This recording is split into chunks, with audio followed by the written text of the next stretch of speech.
going to start with Sylvie Pelche's question.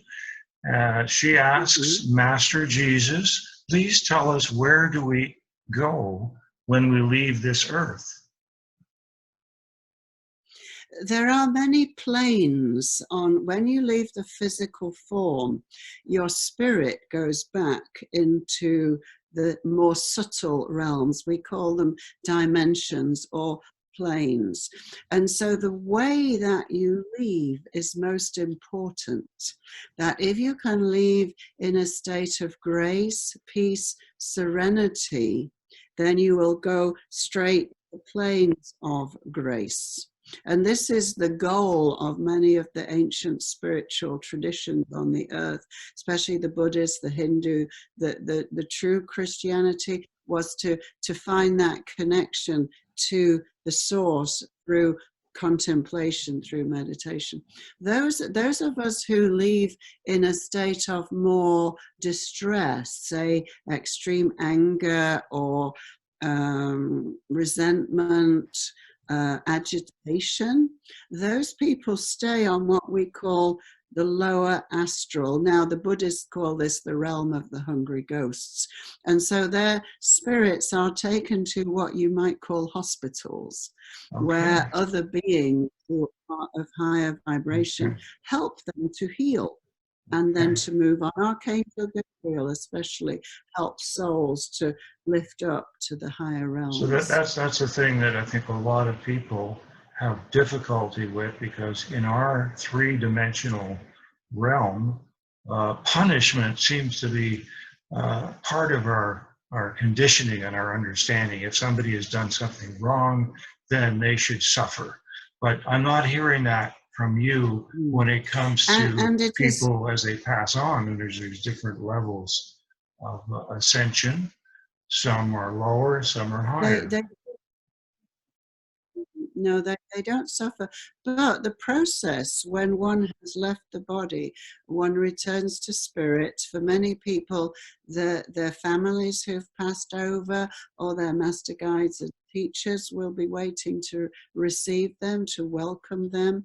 When they leave the hospital, then that's where they will go. And they are then taken to this specific frequency where their own master guides and teachers wait to help them, not to judge them. Nobody goes and stands in front of the bench and this being says, oh, you're very bad and you have to go to that. So there's no court, where people are judges are looking at you and studying your life and saying, look, you did there when you were 22 years old.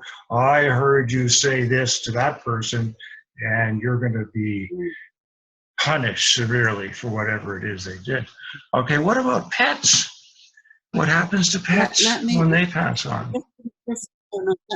Let me finish that information. Nobody judges you, but you judge yourself, because you are the one that is reviewing your life with support and help from your guide. So you are the one that said, oh, that wasn't good when I hurt that person. So then you decide, how am I going to put that right? So then you might make an agreement with the person that you harmed, that in the next life you would come as a benefactor. So that's like part of the self-realization. The self-realization occurs, or probably starts to occur in earnest, when you begin to self-evaluate and realize the things that you've done that you would like to change. Okay, this is marvelous. I'm just eating this up. Mia Johnson, I'm going to continue here. We have a lot of questions. Mia Johnson asks, are you not shocked by how men have twisted and misinterpreted your message? I am saddened that anybody has taken my word and used it to put people in fear, guilt, and shame. And this is why I'm here today, to tell you that those words did not not come from me. They were simply to manipulate for political and financial purposes. And I am here to say that forgiveness is available to all. What about the Bible? Was the Bible really written by God?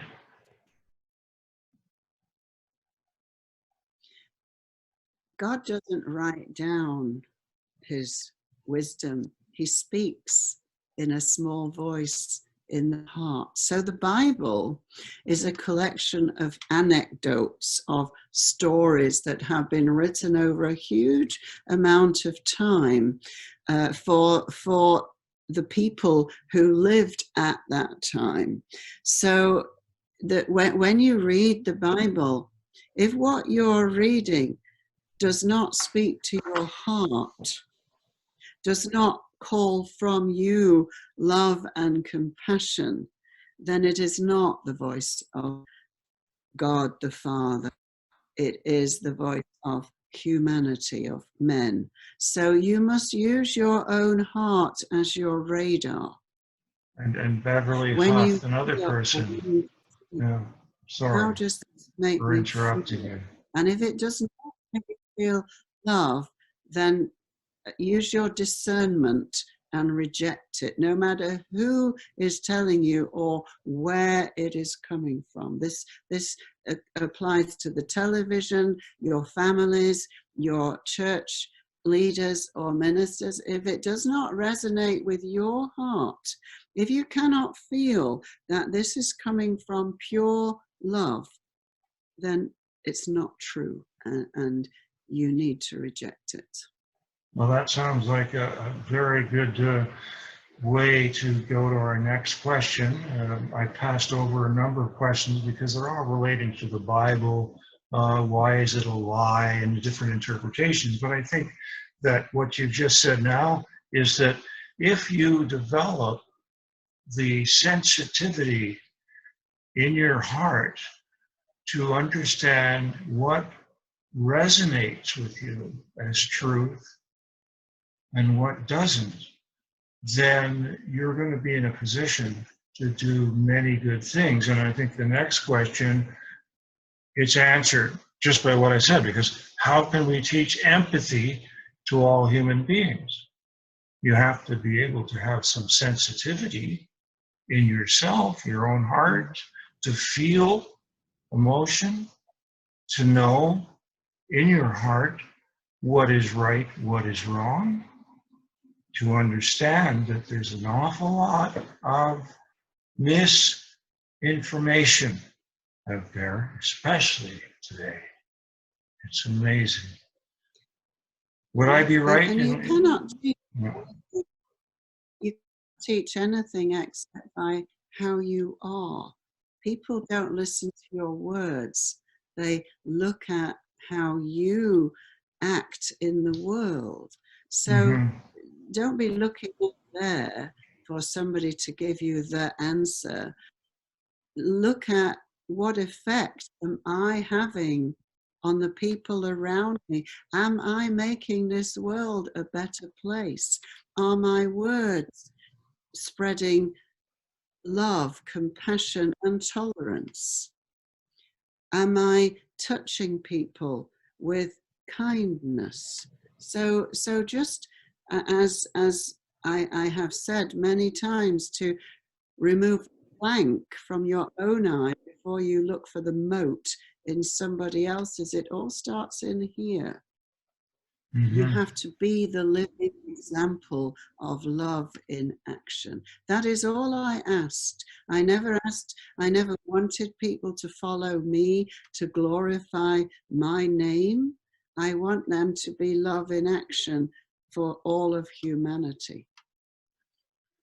And speaking of your own sense, when you were in human form as Jesus Christ or Jesus of Nazareth, was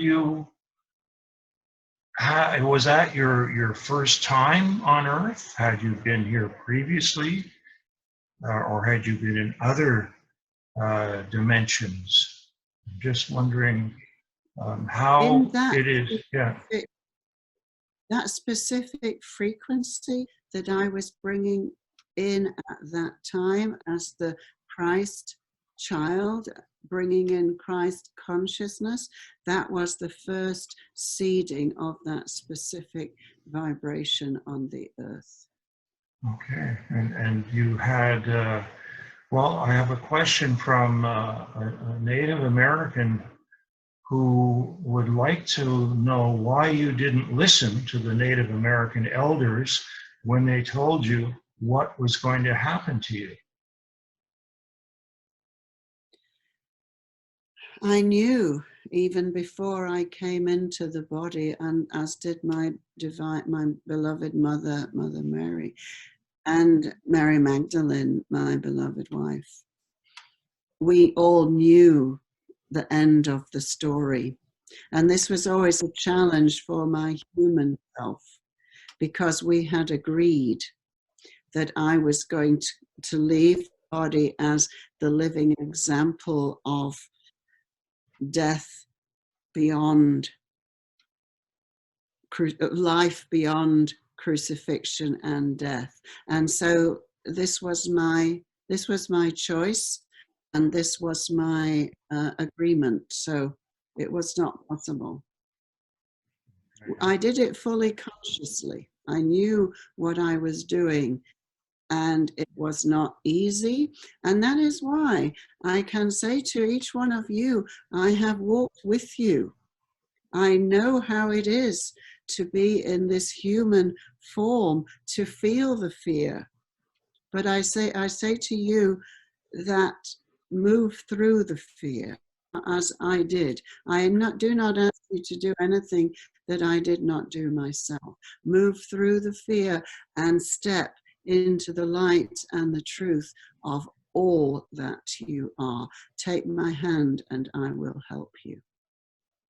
Wow. I mean, everything that we have been told about Jesus, the story of Jesus, as far as the courage that you showed, I don't know how many of us would be capable of going through the fear. That's, you have to be very, very highly elevated, I think, to get to that point. But perhaps you can tell us a little bit about that later. I have now another question, actually, more of a personal question from Maria Jose Antune. She asked, "Are you well? Are you well, Jesus?" On the plane that I am on, there is only love, peace, harmony, and wellness. There is, you see, that is the difference between where I am now, where you are now, and where you will be. When humanity actually completes the ascension process, you will all be living in peace, love, and harmony. I promise you this. And so, you know, we each one of you has walked your own path of crucifixion. I demonstrated one particular example, but each one of you has suffered on your own cross. You have all been through tragic loss, humiliation, abuse of every kind. So I do not belittle your experience compared to mine. I honor and I celebrate each and every one of you, that you have suffered. You have been on the cross and you have not given up. You have persevered and you will prevail. You will move into the resurrection, and all of this will be like a bad dream. And that is why you are going through these trials now, why this virus is sweeping the earth, because it's time to wake up from the dream and start to live. Well, and it sounds beautiful. It's hard, though, for a lot of people, I think, to get out of the three-dimensional limit and time space. It's kind of like the emotional aspect is very powerful. And when you were talking a moment ago about people having faith that they're going to get better, what about those who don't get better and they say they've had enough and they take their own lives? What happens to them? Oh, that is very sad. That is very sad, because that is an example of a troubled soul. And so again, those people, when they get to the other side, they are taken to the places of healing, where they are helped to release whatever the despair was that they passed over with. Mm-hmm. So it's not a condemnation. It's just that they need a more particular type of help. Harry Fiordori, he asks, why do bad things happen to good people? You see, bad and good are words that we apply to situations that we don't understand. You see, every single thing that happens to you is part of the script that your soul wrote and is rewriting as we go along, as you respond and react to your opportunities for growth. So everything is a lesson. Nothing is a punishment. Please receive this, hear this, and understand this. Nothing is a punishment.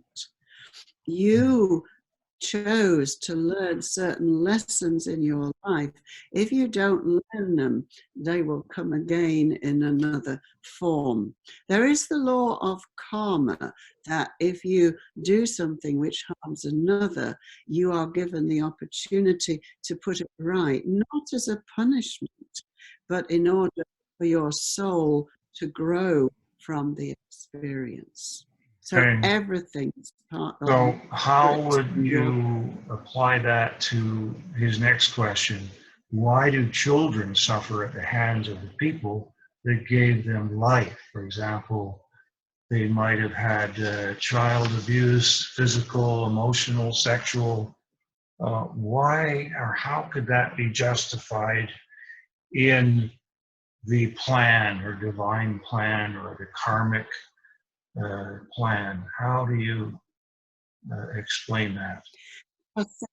Some souls come in order to teach the people in their lives, their families, to teach them a lesson or to give them an opportunity to learn a particular lesson. You see, when you are doing your life review, when you have left a life and you look at, oh, I hurt that person, or I should have done this differently, and then you choose what you want to learn in your next life and what you would like to put right from another life. So you get together with your soul family. You say, well, I want to learn compassion. And so you set up a situation where one person comes in maybe with a disability, or one person comes in and inflicts suffering on another, but out of that they are so filled with remorse that they learn compassion, either in that lifetime or when they're doing their life review. So some people agree to come in as the victim and others come in as the perpetrator. But in fact, there is no victim, because it is all soul choice. It's part of the soul lesson. Okay. I think it's hard. It is hard for some people to wrap their mind around that, but that therefore has a certain understanding about something that is very terrible happening in society, what has to do with child abuse, sexual abuse. No. Yeah, it doesn't mean to say that as a society we condone it. Maybe that part of the lesson is that the people around who see the abuse, that it gives them an opportunity to reach. You see, everything that happens on the earth is building the love bonds, is shifting consciousness away from hatred and separateness and judgment of a person because of the color or their financial status or their religion. So it could be that the people who see the abuse, they are allowed to go into compassion, and that they step forward to intervene in the situation. Well, it strikes me as you speak, and I didn't want to bring politics into this, but I think we have to, given that there is a parallel to what you have just said and the person in the White House who is abusing his powers, abusing people left and right, has been doing so for as long as I've known about him. And the way he's handling the coronavirus epidemic or pandemic, the lies, if there isn't a better example of somebody who's abusing people, then I don't know who it would be. And that, from what you just said, is so that people will wake up. Absolutely. He is part of the divine plan. Okay. Somebody needed to hold a mirror to a huge number of people to say, is this the world that we want to live in? Is this the America that I want to live in? So he, as a soul, chose to take that role. So we must say thank you, because that could have been you that chose that role, and then you were on the receiving end of so much anger and hatred. So he's giving us the opportunity to evaluate what is important as a society, as a community. What are our values? Do we want to take care of the homeless, the aged, single mothers, or do we want to support the wealthy at the expense of the poor? Yeah. So he's doing his job. Okay, he's playing a role. Okay. And I don't want to, I've been spending, I don't know how many days or weeks or months almost obsessing over this, and my poor wife has listened to me endlessly. So I don't want to focus on that right now. Let's continue, if you don't mind, with more questions. One from Teresa Ann Gargano. What or who is God's Father? What created the universe, and where do we go from here? God and Father are difficult terms because they tend to define. When you reach that level of creation, there is no form and there really are no words. It's all about frequency. The frequency on the physical plane, the waves of energy are very slow. You can see them. That's why we can see what we call the physical reality. We can see a table, we can see a chair. As you evolve up the scale of energy, then the lines get much closer together, the vibration is much faster, and they become invisible. So you might say that the force that created outer form is pure love, pure energy, that created form in order to experience itself in its own manifestation. So each one of you and every living thing is the mirror that the divine is looking at to see itself, saying, am I not beautiful? Well, that brings us to the next question. Michael Parsons. How did he create everything as the Logos and then come to earth as man? What all roles and forms does he assume as he is a shapeshifter? So there's really two questions there. So there is nothing outside of creation.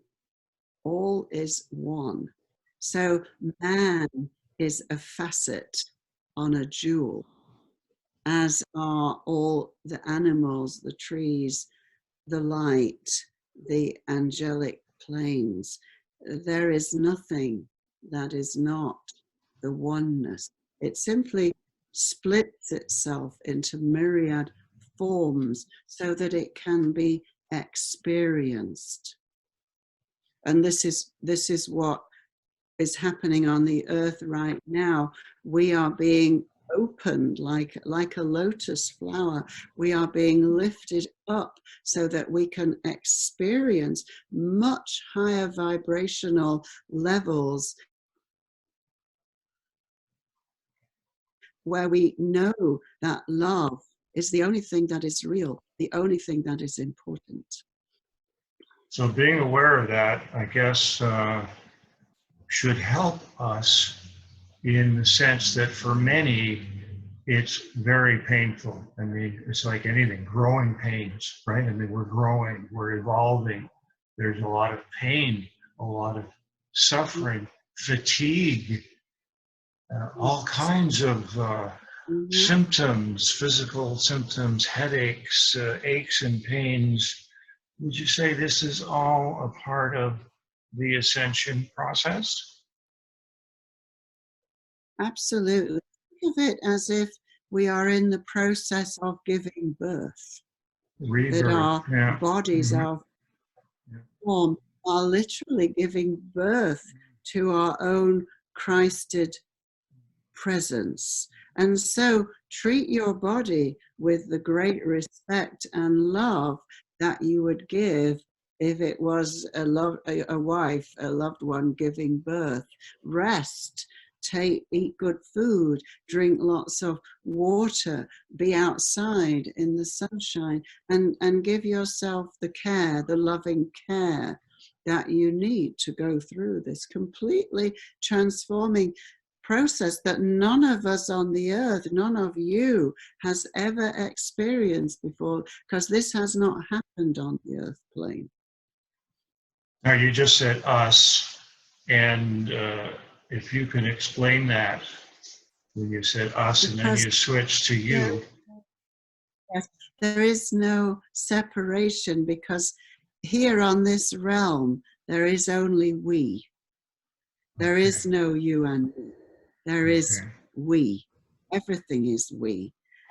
And this is something that is difficult for humans to understand, because we're trained to think of the I, but actually it's all we. Okay, that makes it more clear. Ron Patterson, and we have another person here who's, I guess, in the same sense, feeling responsible, feeling guilt for someone else. Why was I the one who lived? He asks. I'm assuming somebody passed away, someone who was close to him died, and he survived. And this is something that I think a lot of people can relate to. Being the survivor. Indeed, it's prevalent. It is much harder to be the one that chooses to remain than the one that chose to leave the body and to go home. My own beloved counterpart, my consort, Mary Magdalene, she achieved her ascended status as a master because she agreed to stay in physical form to raise our child when I was brought back home to the light. So in a lot of ways, it was harder for her to stay in the body than it was for me to leave and to return to the light. And so this is something that is not a punishment. There is no guilt, there is no shame, there is an acceptance. Yes, I chose to remain because my work here is not done. And quite often, people find their soul purpose when they have lost somebody that they have loved, and then they are able to reach out and to help others to go through the grieving process. So I feel you, I feel your loss, and I say, I understand how hard that is, but to release the guilt immediately and to say, if I am still to be here, then what is my purpose and how can I help? Well, I hope that helps, Ron Patterson.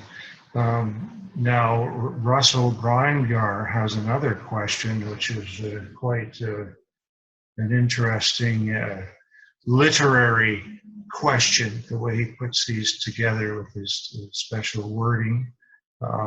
Is the cosmic sugar daddy version of you correct, where all we have to do is flap our lips that we believe in you and we go to eternal bliss after this one little life?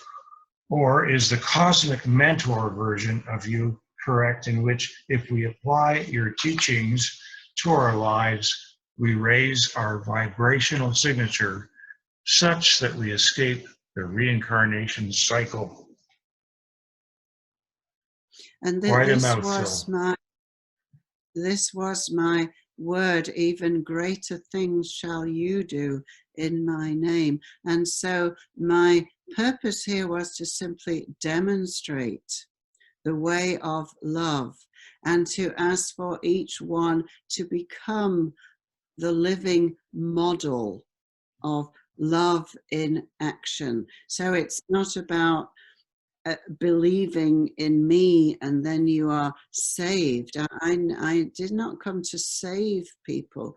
I came to show them the way, that it is by your own actions, it is by the love that you have shared, the service and the difference that you have made in the world, that you too shall be lifted up.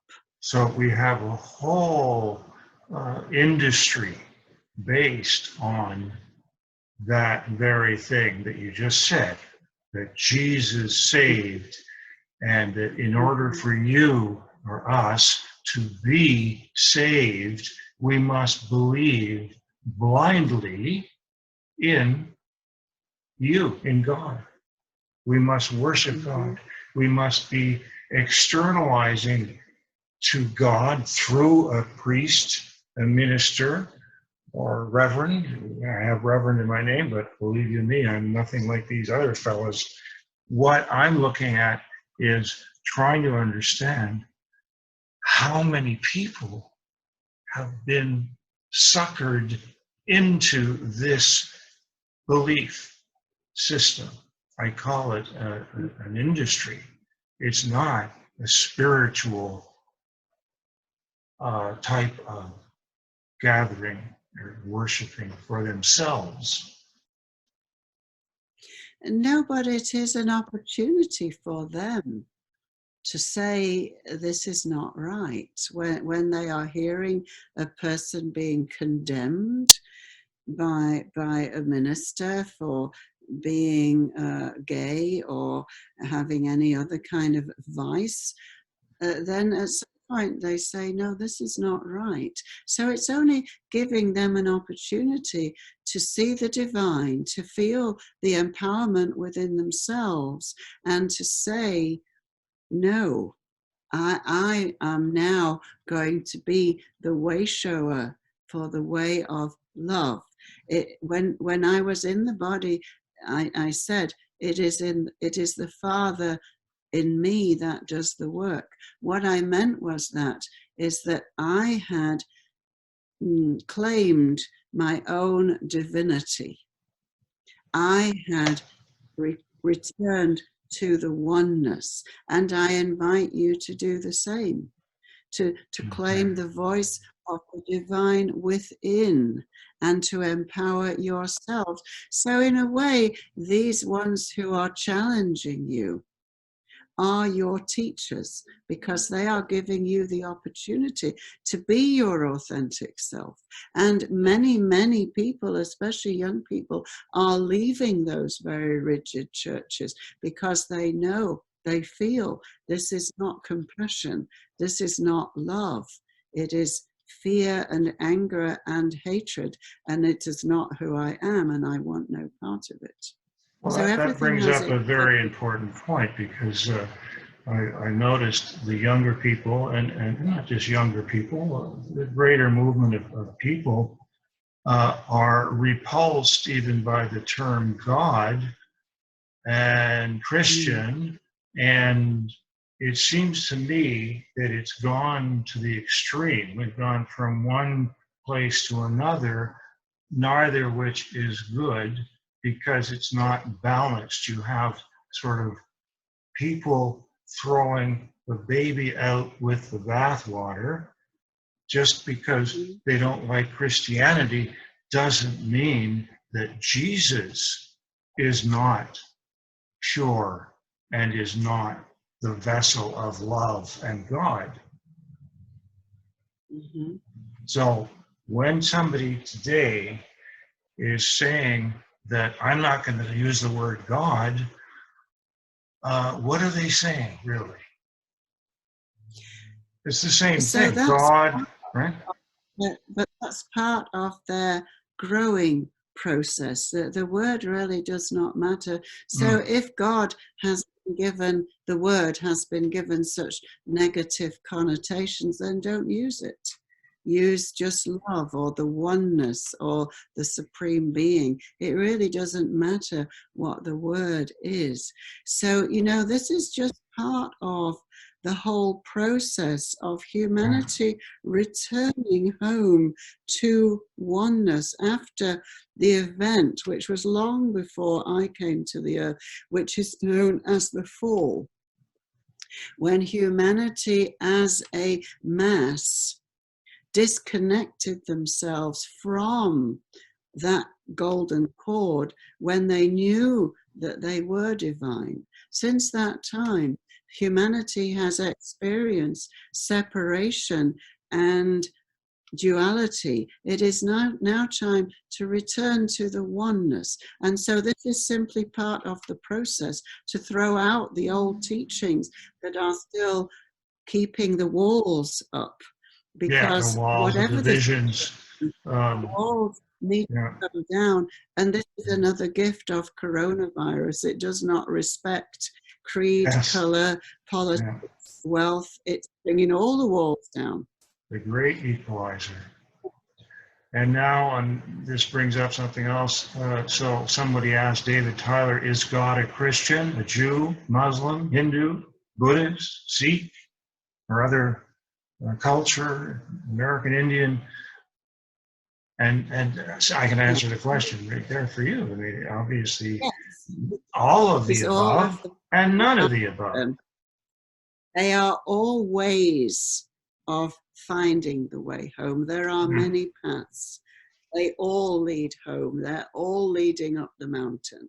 Whether you do it in Chinese or Hindustani, in English, whatever language you use to bring you home, it doesn't matter. Everybody just needs to find the way that speaks to their heart. And this is the beauty of our global family at this time, is that you do not have to stay with the tradition that you were born into, because it is now available that you can use Sufi practices. Sufism is the mystical wing of Islam that is simply called the way of the heart.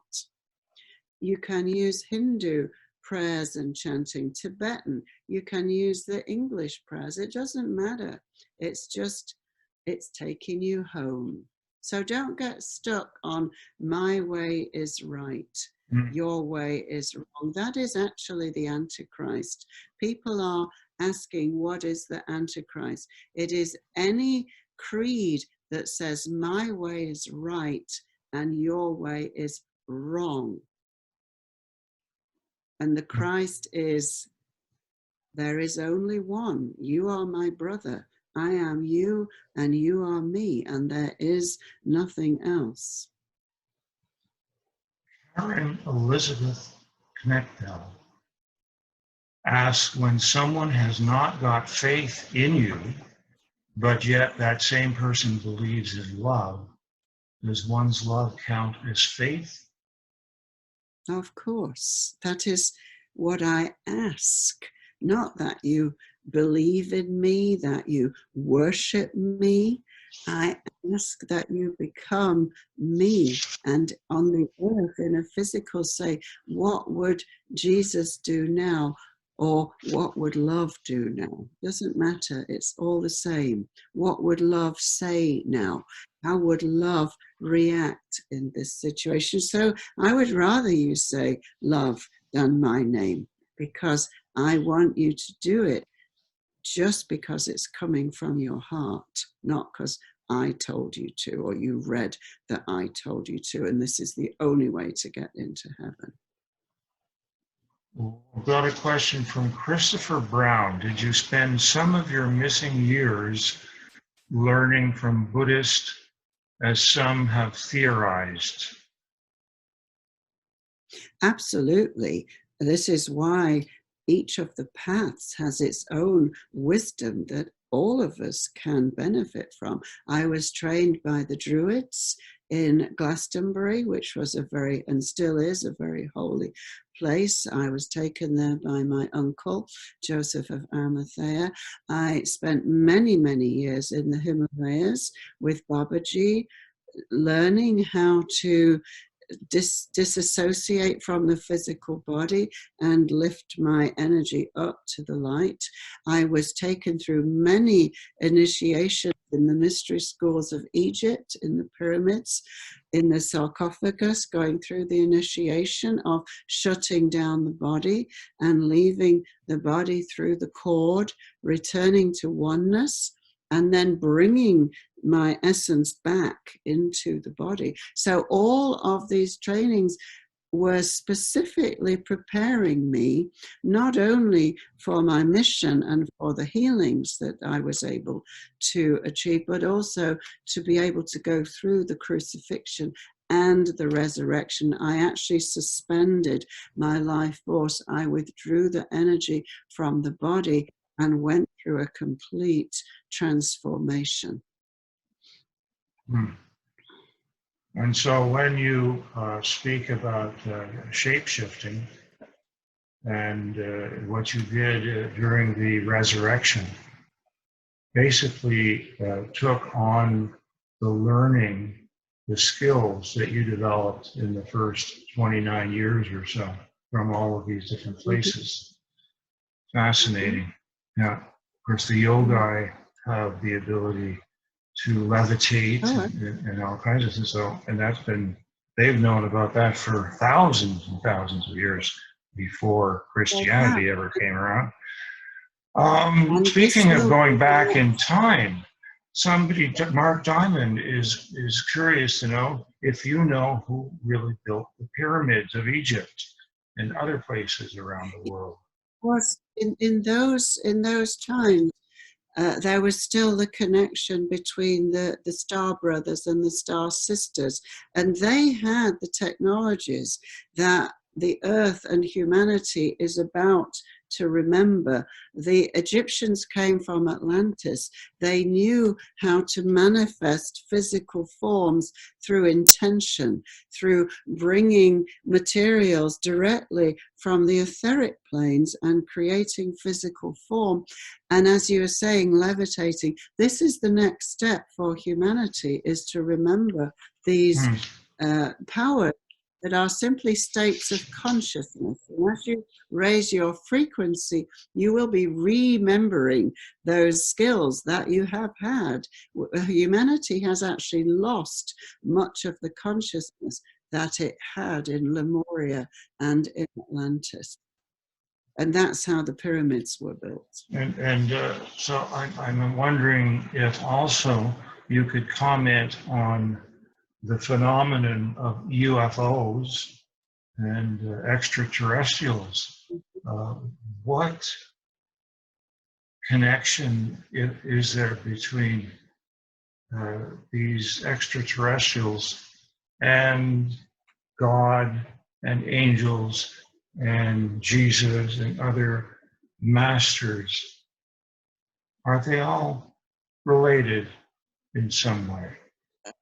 They are related, but some of the, what we call the greys or the ETs, they are still operating on a very mental plane, and they have been using human species and animal species for their own experiments. And this has now been stopped because it is not permissible.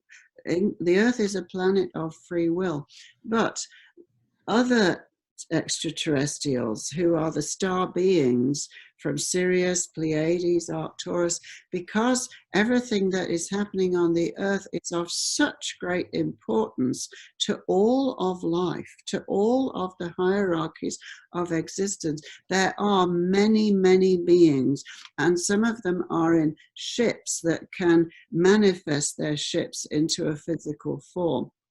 They travel through the light years in a light ship, and then they manifest in a physical form if they want it to be visible to humanity. So these ones are helping with this shift on the Earth plane. And some have even theorized that the star that was shining so brightly at the time of the birth of Jesus was actually a spaceship. Yes, this is very possible that it was the sign that people had been waiting for, but it was a ship that was creating that sign. Okay. I've got a number of questions. I can sense that your throat is starting to give way. I don't want to strain you any much further. A few more questions, and we'll call it a night. Would you say you're okay for a little bit longer? Okay. I mean, I know Jesus is, but then the physical vessel of Charmian is what I'm concerned about. Charmian, you're okay? Okay. Q. You may have heard of QAnon. They have been around, I think, since 2017, and they have kind of come up at some of the rallies of Donald Trump. And they put out there all kinds of conspiracy theories. They, of course, like you, are saying that this is part of the plan. The divine plan is having Donald Trump in the White House, and he's going to help to clean the swamp and get rid of the deep state, which they also claim was caused by the coronavirus. And they also claim Lieutenant pedophile cabal are involved with child sex trafficking. Bill Clinton and Hillary are also involved in selling drugs, and they're all connected. And there are millions of people following this, and they're often great supporters of Trump, and also they are flat earthers. They believe the earth is flat. There seems to be this correlation. What do you say about these people? We're talking about 150 million people, right, that are in that category, approximately, in America. There is great abuse going on this planet in terms of the trafficking of children. It does need to be stopped, so we do need to be vigilant and to speak up when that kind of energy it comes to our attention. But the conspiracy theory that the earth is going to be taken over and that we're going to be changed into a slave race is just a distraction. It might be a plan that a small number of powerful people have, but that is what is leaving the earth. That is the old earth. And when the rest of humanity awaken to the truth of their own being, there simply will not be a place on the earth. You see, what's happening is all of that energy of power over, manipulation, control is simply leaving the planet, because in the fifth dimension, it simply cannot exist. It's like snow in the desert. It's just going to melt away. So the purpose of this, it's an attempt to distract us from what we really need to be doing, which is being love in action. So, you know, when the first manned space flights happened and people looked down at the earth and saw for the first time what the earth looks like from space, it had been prophesied that there would be a huge shift of consciousness, and there has been. We need to see ourselves as one family, one earth. There's no us and them. Everybody is on a journey, and it's up to each one of you to say, well, what do I stand for? And personally, I would like to see everybody living the new earth, living love, peace, and harmony. And just, if you don't give your energy to these negative theories, they will just drop away. So claim your power. It's the same as the negative churches. This other movement, the conspiracy theories, is doing exactly the same thing. It's trying to keep you in fear so that you can be controlled. It's also giving you the opportunity to say, no, this is not my truth. I am not a slave. I am not a victim. I am the creator of my universe. And this is what I choose to create. And then write a list of how you want the new earth to look, which is a safe place for every child. That's beautiful. I mean, it's like what you're saying is that we have the opportunity now to co-create a new earth. That's what it's all about. And that brings me, the idea then, it kind of goes right into the law of attraction. What you are thinking about, what you are believing about yourself is going to generate more and more energy that is going to help you achieve that which you are asking for. And so that really goes contrary to what I was brought up. Anyone who's studied science, of course, knows is opposites attract. Magnets attract, positive, negative. I wonder if you can make sense for us about that. There's positive, there's negative. Tesla certainly was able to use that. Nikola Tesla, back over 100 years ago, he worked with electricity. He was able to, in fact, draw free energy from the atmosphere, and he, in fact, was responsible. What you're talking about is the law of physics, that antagonistic magnetize each other. But what we are talking about is the law of creation, that as it is done to you as you believe.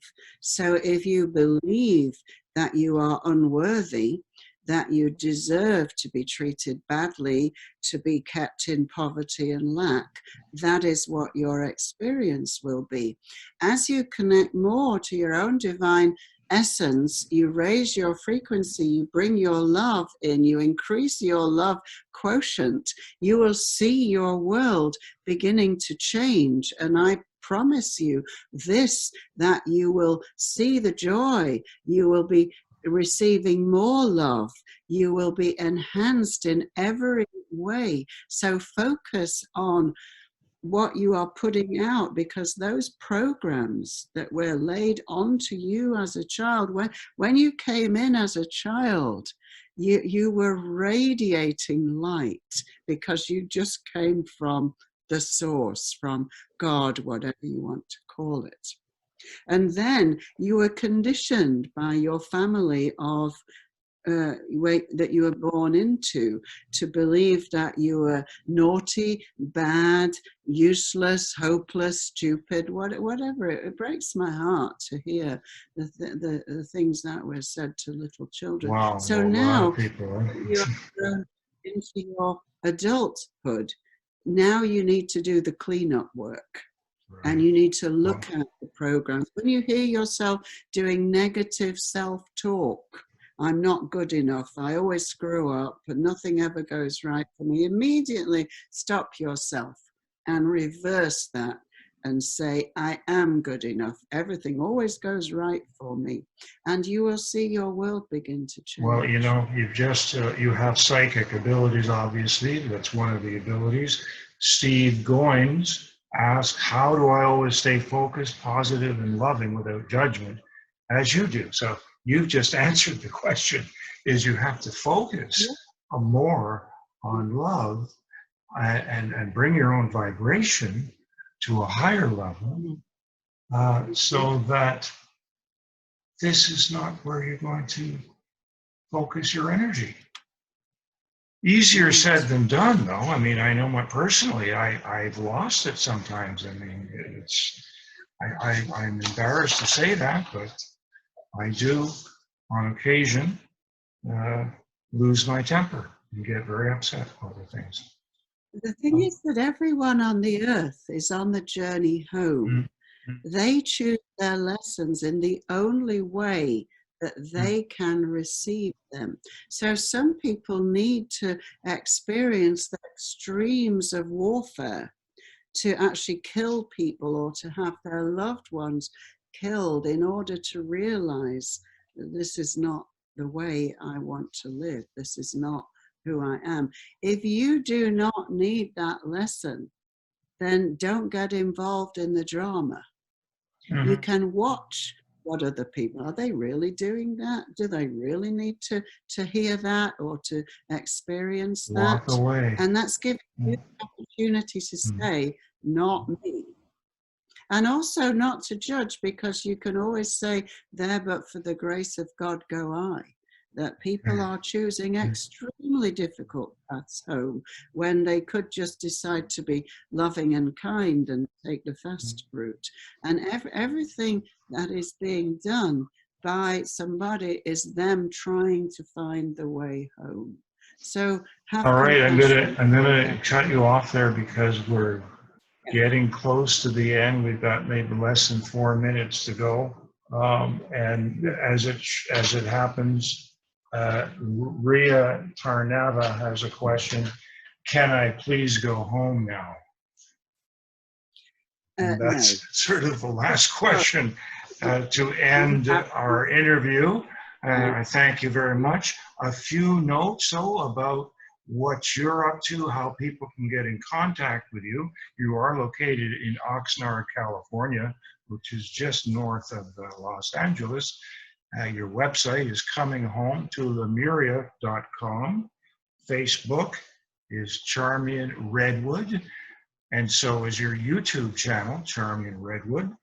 And you have a special price now that you are offering for your service of a 2-hour, would this be a 2-hour hypnotherapy session where you would be getting the person to connect to their higher self? Okay. It's a roadmap. It's connecting with who you are, where you came from. It's bringing that in, removing the blocks, and then where am I going? What's this going to look like? What is my soul purpose? So it's like a whole roadmap of who you are as a being, as a soul.